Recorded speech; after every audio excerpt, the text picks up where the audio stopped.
इस इलाके को पक्का कमर मशानी कहते हैं। हमारी खेतों में मुख्तलिफ किस्म के तरबूज पैदा होते हैं, लेकिन हम अमूमन 4 किस्म के तरबूज काश्त करते हैं। इनमें से सबसे बेहतरीन जो है वो नगीना है।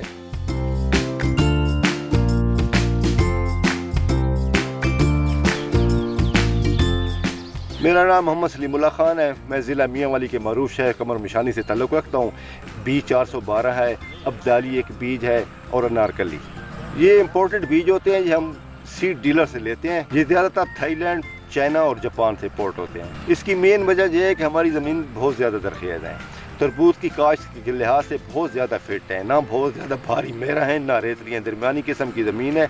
इसमें तरबूज की काश्त बहुत अच्छी होती है माशाल्लाह। इस वक्त हमारी कमर मशानी शहर से तरबूज अफगानिस्तान से लेकर पंजाब भर में सप्लाई हो रहे हैं। KPK में बहुत ज़्यादा जा रहे हैं, वैसे अदरवाइज़ रावलपिंडी, लाहौर, गुजरांवाला तक भी जाते हैं।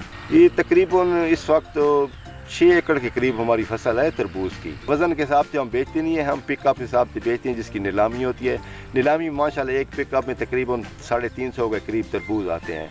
उनकी बोली लग जाती है 50,000 लेकर 60,000 रुपये तक। ये कुदरती अमर है, बारिश तो होती रहती है, लेकिन बहुत ज़्यादा बारिश इसके लिए अच्छी नहीं है। जालाबारी बहुत ज़्यादा नुकसान करती है। अब की बारी जालाबारी की वजह से हमारी 60% तक फसल ख़राब हो गई थी, लेकिन फिर भी अल्हम्दुलिल्लाह बकिया फसल से हमें बहुत अच्छी पैदावार मिल रही है।